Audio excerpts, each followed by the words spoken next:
Kita ke informasi yang pertama, pemirsa. Mantan Menteri Pendidikan, Kebudayaan, Riset, dan Teknologi Nadiem Anwar Makarim dituntut jaksa penuntut umum 18 tahun penjara dalam kasus dugaan korupsi pengadaan laptop Chromebook di lingkungan Kemendikbudristek periode 2019 hingga 2022. Jaksa menilai program digitalisasi pendidikan tersebut menimbulkan kerugian negara hingga 2,18 triliun rupiah. Tuntutan ini pun menjadi sorotan karena dinilai termasuk yang paling berat dibandingkan sejumlah kasus korupsi besar lainnya di Indonesia.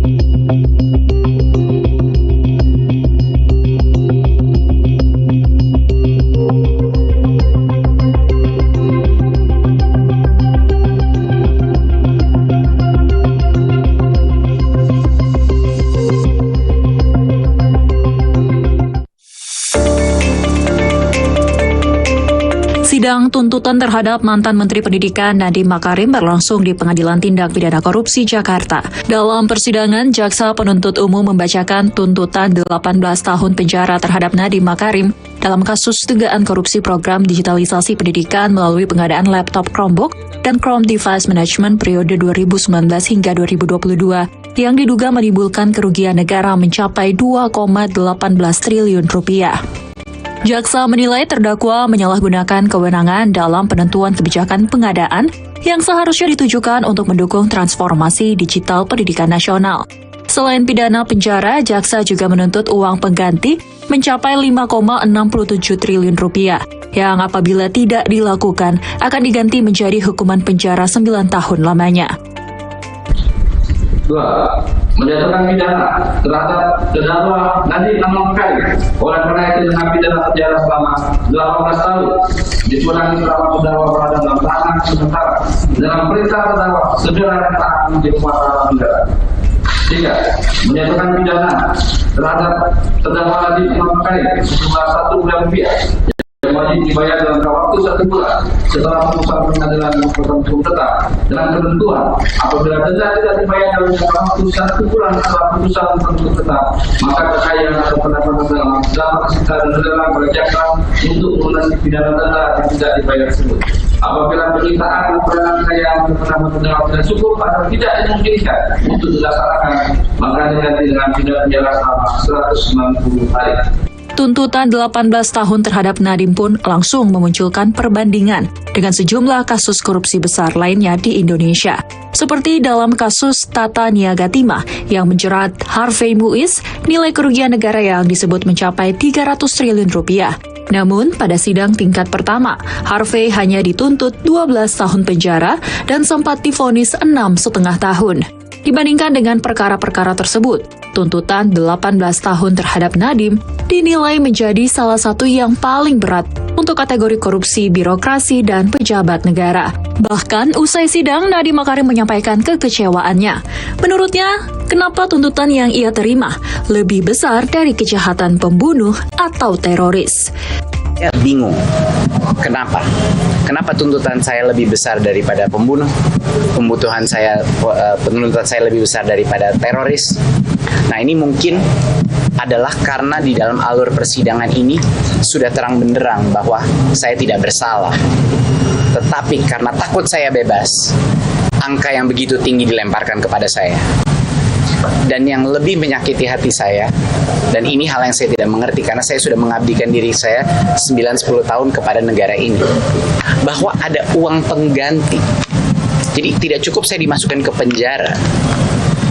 Mereka menggunakan uang pengganti sebesar 4 triliun plus 809 miliar, jadi totalnya itu 5 triliun. Total kekayaan saya di akhir masa menteri itu nggak sampai 500 miliar. Sidang akan kembali dilanjutkan tanggal 2 Juni 2026 dengan agenda pembacaan pledoi dari pihak terdakwa. Kasus ini diprediksi masih akan menyita perhatian publik karena menjadi ujian besar penegakan hukum terhadap kasus korupsi di sektor pendidikan nasional.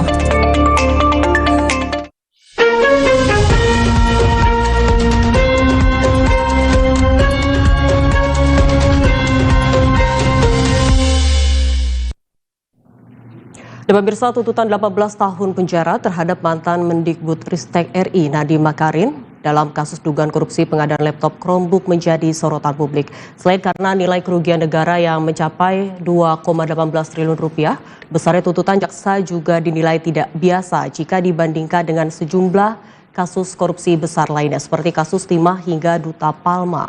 Lalu apakah tuntutan 18 tahun ini proporsional dan apa yang menjadi pertimbangan jaksa hingga menuntut hukuman setinggi itu? Sudah bergabung bersama kami pakar hukum pidana Universitas Trisakti, Abdul Fikar Hajar. Ya, selamat malam Pak Abdul. Terima kasih sudah bergabung bersama kami. Pak Abdul, ini tuntutan 18 tahun terhadap Nadiem Makarim menjadi sorotan publik tentunya karena dinilai lebih berat dibanding beberapa kasus korupsi dengan kerugian negara yang jauh lebih besar. Secara hukum apa sebenarnya yang menjadi pertimbangan atau dasar besar atau ringannya tuntutan jaksa ini sendiri? Ya, setiap kasus pidana itu punya karakteristik sendiri ya. Maksud saya meskipun itu tipikor gitu, tetapi di dalam praktek penegakan hukum itu ada perbedaan-perbedaan yang dilakukan sehingga pengaruhnya terhadap kerugian negara juga menjadi besar. Nah, dalam kasus Pak Nadiem ini ya saya lihat jaksa kalau lihat penjelasannya beberapa waktu yang lalu gitu ya, dia menyatakan bahwa ini adalah bagian dari kejahatan white collar crime gitu ya. Jadi kejahatan yang dilakukan dengan cara-cara yang canggih gitu ya, yang seolah-olah tidak terlihat, seolah-olah tidak ada pelanggaran dan sebagainya. Sehingga kemudian tuntutannya oleh dia, kalau tuntutan itu pasti berkaitan dengan kerugian negaranya. Nah, kerugian negara itu kan sampai 5,6 triliun kalau nggak salah ya, kalau dihitung-hitungan tuntutan di informasi yang beredar begitu. Nah, seperti itu gitu. Nah, karena itu kemudian tuntutan penjaranya juga menjadi hampir maksimal gitu. Nah, di dalam hukum pidana ya, itu kan hukuman pidana yang paling berat itu kan hukuman mati sebenarnya ya. Dalam konteks korupsi itu kalau korupsi itu dilakukan dalam keadaan darurat, dalam keadaan perang umpamanya ya, nah itu bisa itu diterapkan dalam keadaan tertentu gitu, atau seumur hidup ya, itu hukuman penjara yang tidak tertentu. Tetapi hukuman penjara yang tertentu itu maksimalnya 20 tahun gitu. Nah, kenapa dia dituntut 18 tahun? Itu artinya hampir mendekati maksimal, bahkan maksimal kalau dibandingkan dengan dibandingkan dengan pelaku-pelaku lain umpamanya ya. Nah, tetapi itu tadi saya bilang ada karakteristik sendiri setiap kasusnya sehingga jaksa ya yang mewakili negara dia punya kewenangan untuk menentukan sejauh mana besar tuntutan kepada setiap terdakwa. Yang penting bahwa tuntutan itu tidak keluar dari koridor ketentuannya gitu. Kan setiap pasal pidana itu ada ancaman hukuman minimal dan maksimalnya gitu. Nah, korupsi ini maksimal penjara tertentunya adalah 20 tahun gitu. Nah, kalau kemudian dituntut 18 tahun, itu artinya sama dengan hampir maksimal gitu ya, mendekati maksimal gitu. Bahkan tadi yang Pak Nadiem katakan, wah ini lebih berat dari tindak pidana lain yang pembunuhan atau penganiayaan berat dan sebagainya. Nah, tetapi itu tadi saya bilang yang kenapa jaksa sampai pada kesimpulan yang paling tahu sih jaksanya sendiri ya. Tetapi dari analisa yang terlihat ya, itu dikaitkan dengan besarnya kerugian ya, besarnya kerugian yang terjadi dan cara melakukan melakukan korupsinya gitu. Karena seperti yang kita dengar sendiri dari Pak Nadiem, menurut dia ketika di fakta persidangan tidak terbukti itu dakwaannya jaksa gitu ya. Nah, karena dianggap tidak terbukti ya. Nah, dia menganggap tidak terbukti itu dari perspektifnya terdakwa gitu.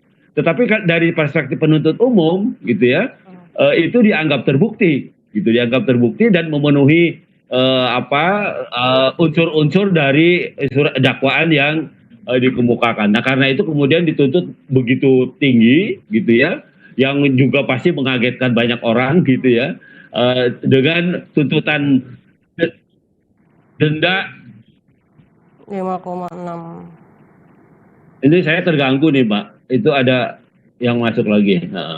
Oke. Nah, jadi dengan tuntutan Baik.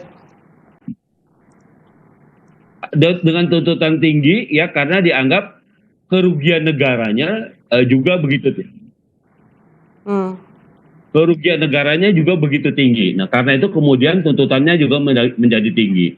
Saya kira itu yang mendasarinya, Mbak. Di samping umpamanya sangat mungkin ya, ini sangat mungkin berpengaruh juga terhadap penahanan rumah yang dilakukan terhadap Pak Nadiem umpamanya ya. Biasanya kan tipikor nggak ada yang ditahan ditahan di rumah ya. Tipikor itu rata-rata ketika proses persidangannya juga tetap ditahan gitu ya, meskipun umpamanya ada proses pengobatan dan sebagainya, tetap dalam tahanan biasanya seperti itu. Dan tapi ini di luar, tapi itu hanya analisa saja ya, tidak secara yuridis tidak berpengaruh sebenarnya gitu, tetapi sangat mungkin itu juga menjadi dorongan bagi jaksa untuk mengunci majelis hakim kan gitu ya, kira-kira supaya umpamanya menjatuhkan putusan yang cukup besar terhadap Pak Nadiem kan. Baik, Pak. Kalau lihat jurisprudensi atau putusan yang sudah biasanya putusan itu adalah separuh dari tuntutan, lebih sedikit gitu ya. Umpamanya dituntut 10 tahun, biasanya dihukumnya 5-6 tahun gitu ya. Nah, ini dituntut 18 tahun. Kalau menurut kebiasaan ya, itu paling tidak 9 apa 10 tahun atau sampai 12 tahun itu ini putusannya ya. Itu pun kalau dianggap bersalah gitu. Ya. Gitu, Mbak. Baik. Pak Abdul, itu dalam putusan tuntutan jaksa kan juga menuntut penggantian uang hingga 5,67 triliun rupiah yang tentunya menurut Nadiem itu melebihi kerugian negara. Jadi bisa dikatakan ini melebihi dari kerugian negara. Apakah itu lazim? Lalu kemudian dalam proyek ini sendiri, titik rawan korupsi sebenarnya berada di bagian mana? Apakah ada di pengadaan, penentuan vendor kah, atau mungkin dari kebijakan teknis? Nah, saya kira itu dimulai dari kebijakan, ya kan sebenarnya begini, sejauh mana kebijakan yang dikeluarkan oleh Pak Nadiem dalam kualifikasinya sebagai menteri, ya berpengaruh terhadap, kan ini seolah-olah membeli satu barang kalau nggak salah. Komputer Chromebook gitu ya, yang kemudian Google sebagai produsen itu kemudian menanamkan saham di perusahaannya Pak Nadiem kalau nggak salah, di perusahaannya Gojek, dan seperti itulah kira-kira konstruksinya jaksa gitu. Kenapa kemudian dia menyimpulkan ada kerugian yang sangat besar gitu ya, dengan cara-cara korupsi yang canggih juga ya, yang kalau tidak teliti memang tidak akan terlihat gitu, karena seolah-olah berjalan sebagaimana mestinya aja. Nah, jadi penentuan denda itu atau ganti rugi itu yaitu dikaitkan dengan kerugian yang perhitungan jaksa, kerugian yang berlaku yang mempengaruhi kerugian negara gitu ya, dalam pengertian seharusnya negara tidak mengeluarkan uang sebesar itu, tetapi kemudian negara harus mengeluarkan itu di satu sisi, di sisi yang lain kemudian Pak Nadiemnya juga dianggap mendapat feedback gitu dari transaksi itu. Itu yang saya lihat dari dakwaannya, dari tuntutannya jaksa. Begitu, Mas. Baik, Pak Abdul.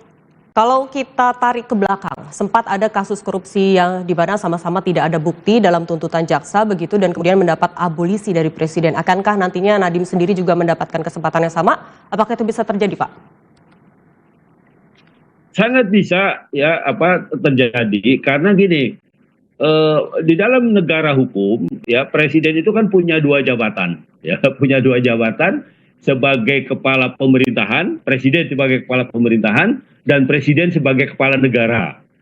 Sebagai kepala pemerintahan, dia mengepalai pemerintahan. Tetapi sebagai kepala negara, dia juga mengepalai DPR, mengepalai Mahkamah Agung, dia juga mengepalai Mahkamah Konstitusi. karena dia sebagai kepala negara gitu. Semua institusi di bawahnya. Nah, dalam konteks sebagai kepala negara itulah dia punya kewenangan prerogatif yang namanya amnesti, abolisi, rehabilitasi, ya. Nah, itu yang bisa menembus kekuasaan-kekuasaan di luar pemerintahan. Dalam hal ini adalah kekuasaan kehakiman. Nah, karena itu sangat mungkin gitu ya pada satu waktu tertentu Pak Nadiem juga diberi amnesti atau diberi rehabilitasi gitu ya, dengan tentu saja dengan pertimbangan tertentu. Tapi syaratnya putusan itu harus sudah mempunyai kekuatan hukum yang tetap gitu.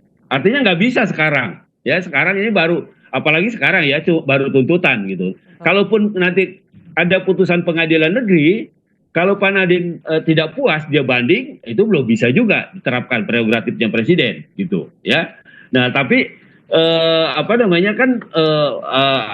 terdakwa maupun jaksa kan punya hak juga untuk mengajukan keberatan terhadap vonis yang akan dijatuhkan. Di pengadilan negeri pun sekarang kan meskipun tuntutan jaksa begitu besar gitu ya, belum tentu juga pengadilan berkesimpulan Pak Nadiem bersalah gitu loh. Jadi sangat mungkin itu juga bisa terjadi sebaliknya gitu ya, bisa terjadi sebaliknya.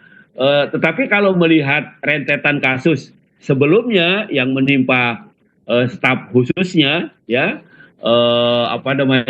kan sudah dihukum antara 4 sampai 4,5 tahun kalau nggak salah itu ya, termasuk beberapa direktur yang ada di Kementerian Pendidikan juga. Nah, itu juga sudah dihukum. Nah, kalau melihat itu agak sulit memang, analisa saya ya, agak sulit memprediksi bahwa Pak Nadiem akan dibebaskan atau dilepaskan, karena yang lain pelaksananya itu sudah dihukum gitu, walaupun masih tetap ada upaya hukum gitu ya.